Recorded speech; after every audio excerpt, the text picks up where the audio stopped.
કેમ છો વિદ્યાર્થી મિત્રો? ધોરણ 11 ની અંદર આપણે ચેપ્ટર નંબર 7 પ્રાણીઓમાં રચનાત્મક આયોજન જોઈએ છે. આ ચેપ્ટરની અંદર છેલ્લે આપણે વંદાન રુધિરાભિસરણ તંત્ર જોયું, બરાબર, અને શ્વસન તંત્ર વિશે ભણ્યા.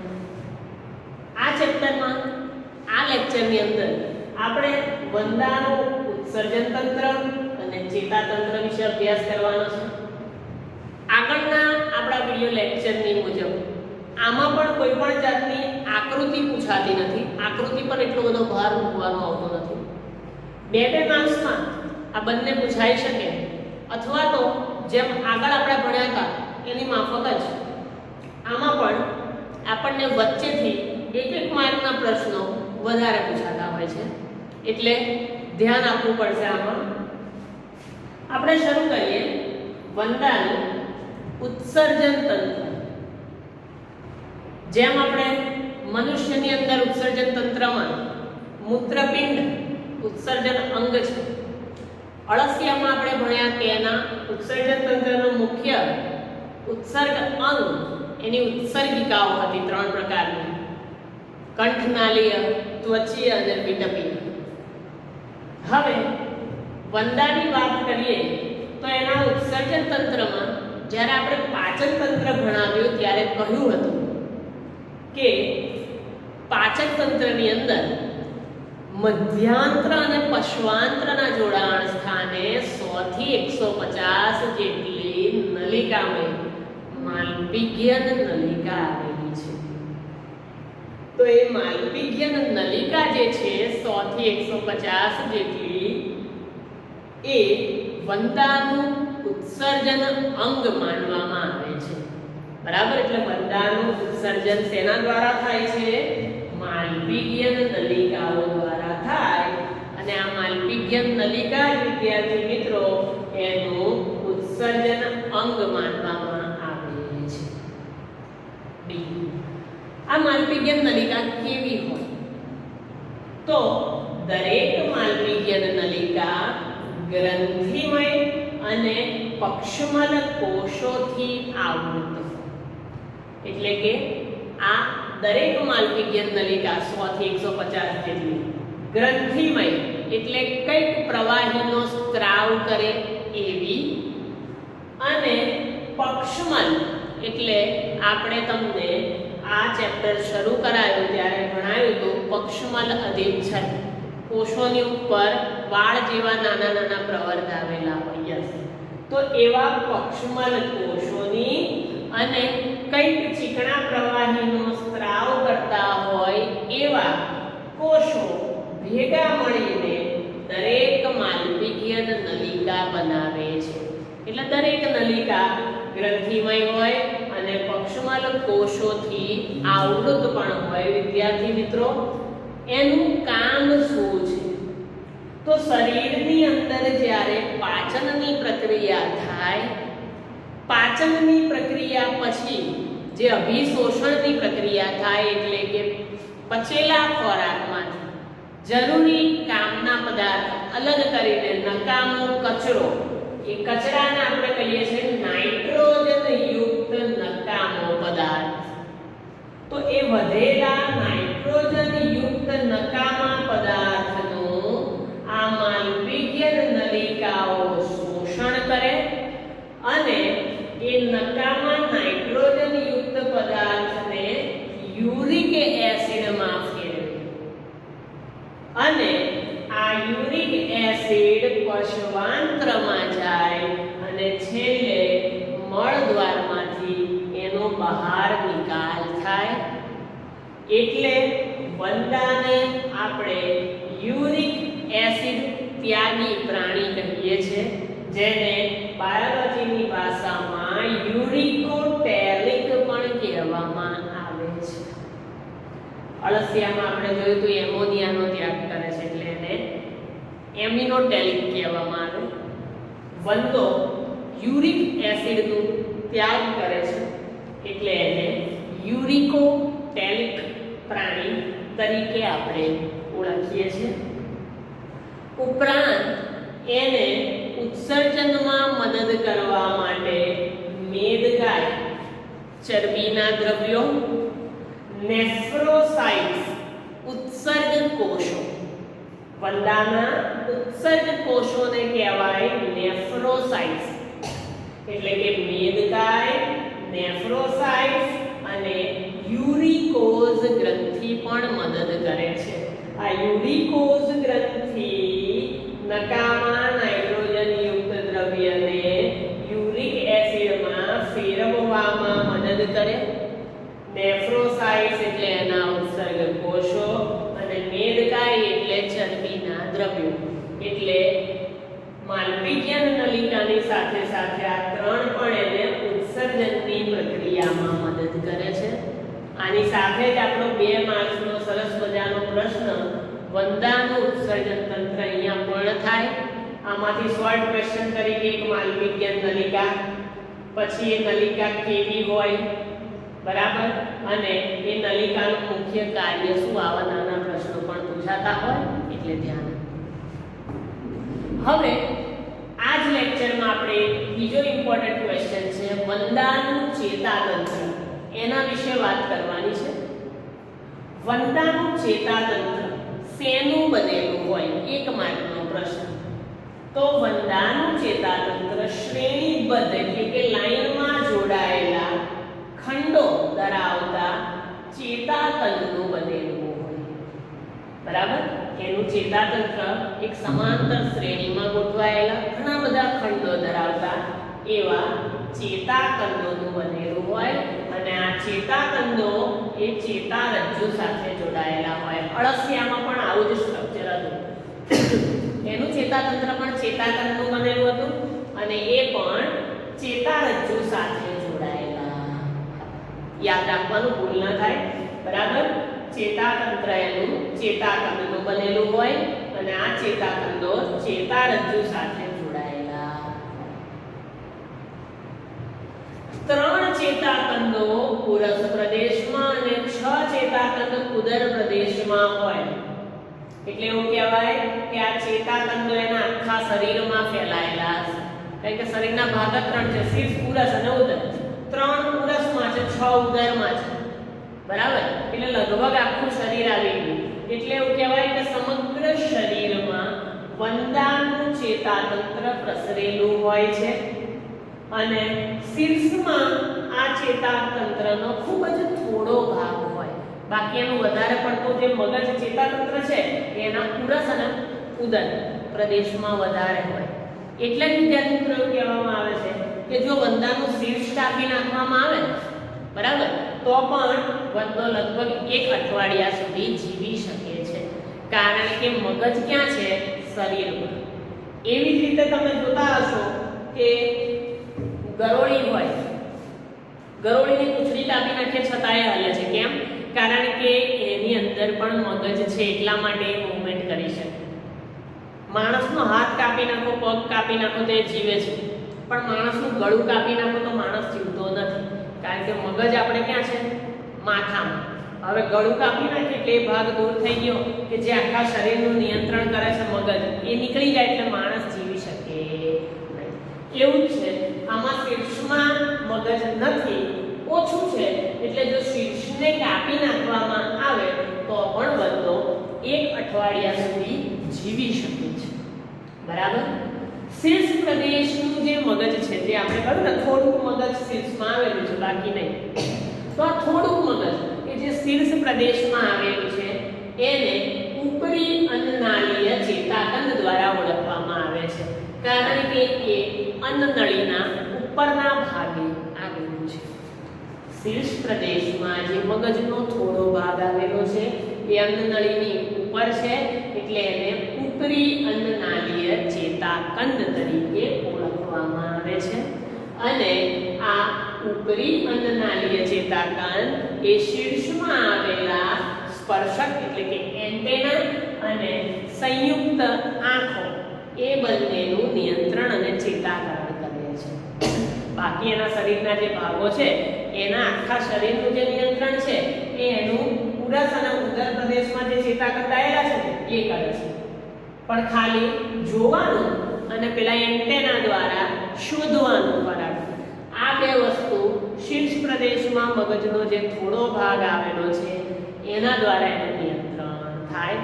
તો યાદ રાખવાનું કેટલા જોડ ચેતાતંત્રો હોય, કેટલા ઉરસમાં, કેટલા ઉદરમાં, એનું શીર્ષ કાપી નાખવા છતાં પણ એ કેમ જીવી શકે આવું પણ કારણ પૂછાય.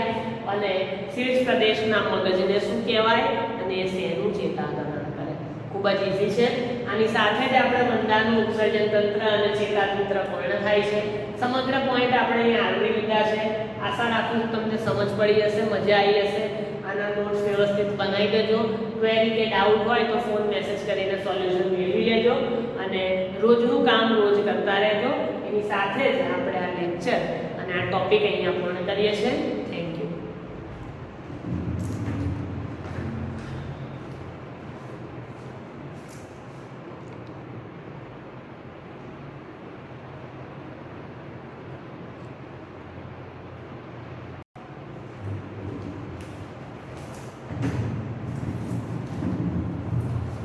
કેમ છો વિદ્યાર્થી મિત્રો? ધોરણ 11 માં આપણે જે ચેપ્ટર ભણી રહ્યા છે, ચેપ્ટર નંબર 7, પ્રાણીઓમાં રચનાત્મક આયોજન. પ્રાણીઓમાં રચનાત્મક આયોજનની અંદર આપણે હાલ જ આની અગાઉના લેક્ચરમાં જે અભ્યાસ કર્યો, બરાબર, એ હતું વંદાનું ઉત્સર્જન તંત્ર અને એનું ચેતાતંત્ર. બરાબર, બે માર્ક્સના એ પ્રશ્ન હતા. હાલ આપણે આ લેક્ચર જે છે એની અંદર જે વાત કરવાની છે એ છે વંદાના સંવેદી અંગો. બરાબર, તો વિદ્યાર્થી મિત્રો, વંદાની અંદર સંવેદી અંગો કયા હશે, કેવા હશે? જેમ કે મનુષ્યના સંવેદી અંગોની અંદર છે ત્વચા, કાન, નાક, જીભ. બરાબર, આ બધા સંવેદી અંગો છે. વંદાની અંદર આપણે વાત કરીએ વિદ્યાર્થી મિત્રો, તો વંદાની અંદર કયા કયા પ્રકારના સંવેદી અંગો આવેલા હશે? તો સૌથી પહેલા એના સ્પર્શક. બરાબર, શીર્ષના આગળના ભાગે હોય બે એન્ટેના ટાઈપ. બરાબર, એ બે સ્પર્શકો. ત્યાર પછી એની આંખો. સ્પર્શકો છે એ નજીકના વાતાવરણની અંદર પર્યાવરણને ચકાસવા માટે ઉપયોગી છે. આંખો જોવાની સંવેદના ગ્રહણ કરે છે.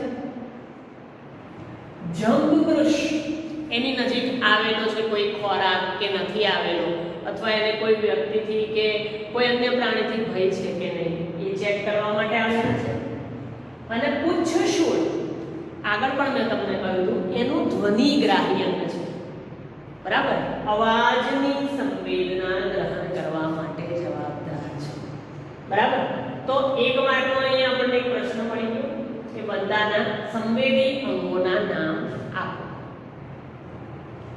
આગળ વાત કરીએ તો વંદાની જે આંખ છે, આપણે કહ્યું ને આંખ એનું સંવેદી અંગ છે.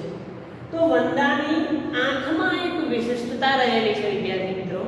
એની જે સંયુક્ત આંખો છે એની અંદર 2000 જેટલી ષટકોણાકાર નેત્રિકાઓ આવેલી છે.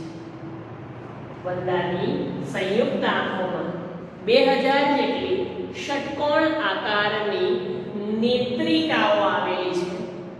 એટલે જ્યારે વંદો કોઈ એક વસ્તુને જોશે તો એ એક જ વસ્તુને એના આંખમાં ઘણા બધા પ્રતિબિંબ જોવા મળશે.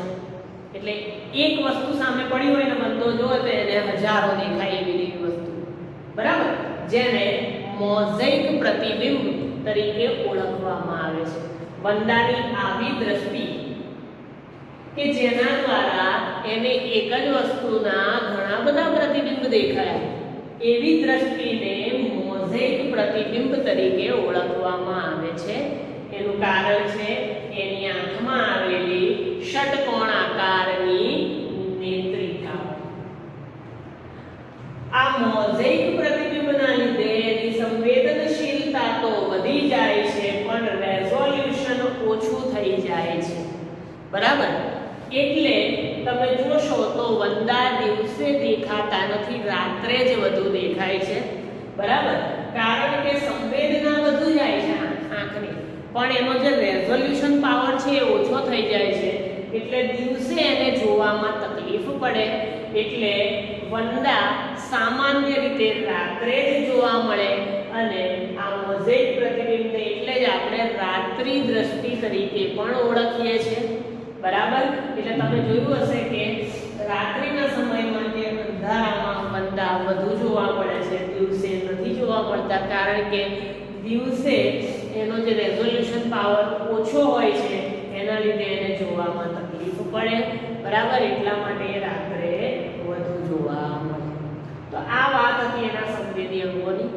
એક માર્ક એના સંવેદી અંગોના નામ, એક માર્ક મોઝેક પ્રતિબિંબ એટલે શું, એક માર્ક વંદો કેમ રાત્રે જ જોવા વધારે પ્રમાણમાં મળે છે, બરાબર. એવા એક માર્કના પ્રશ્ન પૂછાય, સમગ્ર 2 માર્ક્સની અંદર તમને પૂછાઈ શકે. ધ્યાન આપીને તૈયારી કરો. હવે મોસ્ટ ઇમ્પોર્ટન્ટ ક્વેશ્ચન વંદાની અંદર વંદાનું પ્રજનન તંત્ર. તો અહીંયા આપણે નર વંદાનું અને માદા વંદાનું બંનેનું પ્રજનન તંત્ર અલગ અલગ ભણવાનું છે, કારણ કે વંદો એક લિંગી પ્રાણી છે, નર અને માદા અલગ હોય. એટલે અળસિયામાં તો બંને એકમાં જ હતું, એટલે આપણે એકની અંદર બંનેનો અભ્યાસ કર્યો. પણ આમાં તો નર અને માદા અલગ અલગ હોય ને, એટલે પહેલા આપણે જે વાત કરવાની છે એ છે નર વંદાનું પ્રજનન તંત્ર. તમે જોઈ શકો છો અહીંયા આગળ આપણે સરસ મજાની એક આકૃતિ બનાવેલી છે, બરાબર. આકૃતિની અંદર વાત કરીએ તો બંને બાજુ શુક્રપિંડ છે, શુક્રપિંડમાંથી નીકળે છે શુક્રવાહિનીઓ આપેલી છે, બરાબર. શુક્રવાહિનીની આગળ અહીંયા વચ્ચે જે મધ્યમાં છે એને મોટી અને નાની નલિકા, પણ આપણે સંયુક્ત રીતે એને છત્રાકાર ગ્રંથિ કહીએ છીએ. છત્રાકાર ગ્રંથિની ઉપર આવેલી છે શિશ્નીય ગ્રંથિ.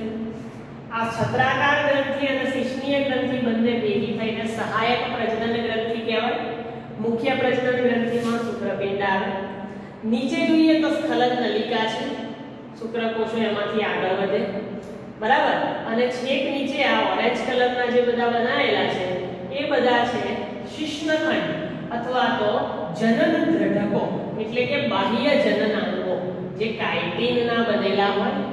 અને આ છે પુચ્છશૂળ, બંને બાજુ પુચ્છશૂળ છે, એટલે કે એનું ધ્વનિગ્રાહી અંગ સાંભળવા માટે જવાબદાર. અને આ છે પુચ્છકંડિકા, બરાબર. એ ફક્ત નરની અંદર જ હાજર હોય, માદામાં હોય નહીં. આમ આ સમગ્ર આપણે નર વંદાનું પ્રજનન તંત્ર ડ્રો કર્યું છે. અહીંયા આકૃતિમાં ડ્રો કર્યું છે એવી રીતે જ તમારે વ્યવસ્થિત એકદમ ડ્રો કરવાનું છે, બરાબર. વેગ ઉતારવાની નથી. સરસ મજાનું આકૃતિ દોરીને કામ કરશો, થિયરી ભણવાની વધારે મજા આવશે. શરૂ કરીએ આપણે નર વંદાનું પ્રજનન તંત્ર. તો વંદો એક લિંગી પ્રાણી છે, એટલે કે નર અને માદા બંને અલગ છે, એ સ્પષ્ટ થઈ ગયું છે. બંનેમાં એટલે કે નરમાં અને માદામાં બંનેમાં પૂર્ણ વિકસિત પ્રજનન અંગો આવેલા છે. આ બધા એના પ્રજનન અંગો છે. શિશ્નખંડ એને ખરેખર કહેવાય જનન દ્રઢક. એ નરમાં પણ અલગ પ્રકારના હોય, માદામાં પણ અલગ પ્રકારના હોય, બરાબર. એટલે નર અને માદા બંને વંદાની અંદર એકદમ પૂર્ણ વિકસિત પ્રજનન અંગો આવેલા છે. વાત કરીએ છીએ આપણે નર વંદાની, તો નરમાં આગળ વધીએ તો એક જોડ શુક્રપિંડ છે. તો એ છે એક જોડ, બંને બાજુ એક એટલે 2, એટલે એક જોડ શુક્રપિંડ જે ઉદરની અંદર 4 થી 6 સુધીના ખંડમાં આવેલા હોય. એક માર્કનો પ્રશ્ન. નરની અંદર એક જોડ શુક્રપિંડ ઉદર પ્રદેશની અંદર 4 થી 6 ખંડની વચ્ચે આવેલું હોય. એટલે અહીંયા આગળ 4, 5 અને 6 એમ લખી દે તો 4 થી 6 ખંડની વચ્ચે એક જોડ શુક્રપિંડ આવેલા હોય. શુક્રપિંડમાંથી જે નલિકા નીકળે છે એ નલિકાને આપણે શુક્રવાહિની તરીકે ઓળખીએ છીએ. શુક્રપિંડમાંથી જે પાતળી નલિકા નીકળે એને આપણે શુક્રવાહિની કહીએ છીએ. વિદ્યાર્થી મિત્રો, આ શુક્રવાહિની તમે આકૃતિ જોશો એટલે ખ્યાલ આવશે. આગળ વધે અને શુક્રાશય દ્વારા સ્ખલન નલિકામાં ખુલે. તો આ શુક્રવાહિની આગળ વધે છે અને શુક્રાશયની મદદથી સ્ખલન નલિકામાં ખુલે છે. શુક્રપિંડમાંથી એ નીકળી આગળ વધી શુક્રાશયની મદદ લીધી અને શુક્રાશયની મદદથી સ્ખલન નલિકામાં સ્ખલન નલિકામાંથી આગળ વધે અને છેલ્લે અહીંયા ખુલે છે, જેને નર જનન છિદ્ર તરીકે ઓળખવામાં આવે છે વિદ્યાર્થી મિત્રો. અને આ નર જનન છિદ્ર એટલે નરવંદાનું પ્રજનન. બરાબર. આગળ વાત કરીએ તો છઠ્ઠા અને સાતમા ખંડમાં છત્રાકાર ગ્રંથિ પણ આવેલી હોય છે. બરાબર. અહીંયા આપણે લખીએ 4, 5 અને 6 ખંડમાં શુક્રપિંડ અને 6 અને 7. બરાબર.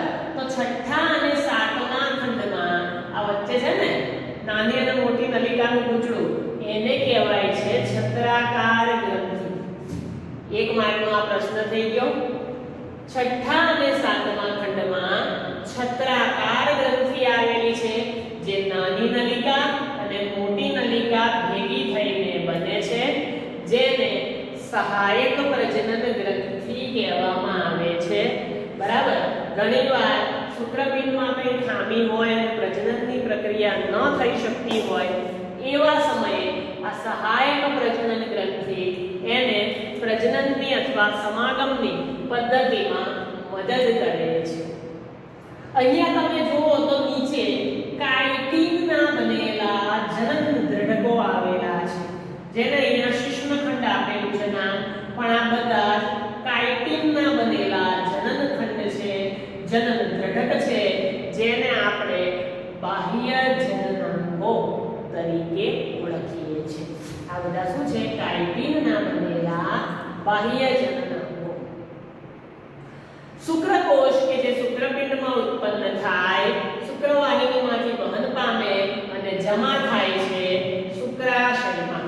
એટલે શુક્રકોષનો સંગ્રહ શુક્રાશયમાં થાય અને સમાગમ એટલે કે પ્રજનન થાય એ પહેલા અહીંયા શુક્રાશયમાં જ આ શુક્રકોષો ભેગા થાય અને શુક્રકોથળીની રચના કરે, અને જ્યારે સમાગમની પ્રક્રિયા થાય ત્યારે આ શુક્રકોથળીમાંથી ધીરે ધીરે શુક્રકોષો મુક્ત થાય છે. બરાબર. આટલા પોઈન્ટ્સ નરવંદાના પ્રજનન તંત્રમાં આવે, જે ખૂબ જ ધ્યાન આપીને ડિટેલમાં શાંતિથી તમારે તૈયાર કરવાનું છે આકૃતિ સાથે. આની પછીના લેક્ચરમાં આપણે માદા વંદાનું પ્રજનન તંત્ર ભણીશું. આમાં તમને કોઈ જગ્યાએ ડાઉટ કે ક્વેરી હોય તો તમે મને પૂછી શકો છો. બાકી આ ખૂબ જ શાંતિથી ધ્યાનથી સાંભળશો, જોશો, નોટ્સ બનાવશો, 100% આવડશે. અને આ 4 માર્કનો આકૃતિ સાથે પૂછાતો પ્રશ્ન છે. બરાબર. એટલે આ લેક્ચરમાં આપણે 2 માર્કનો પ્રશ્ન ભણ્યા અને 4 માર્કનો ધ્યાન આપજો. બરાબર. આની સાથે જ આપણે નરવંદાનું પ્રજનન તંત્ર અને આ લેક્ચર બંને અહીંયા પૂર્ણ કરીએ છીએ.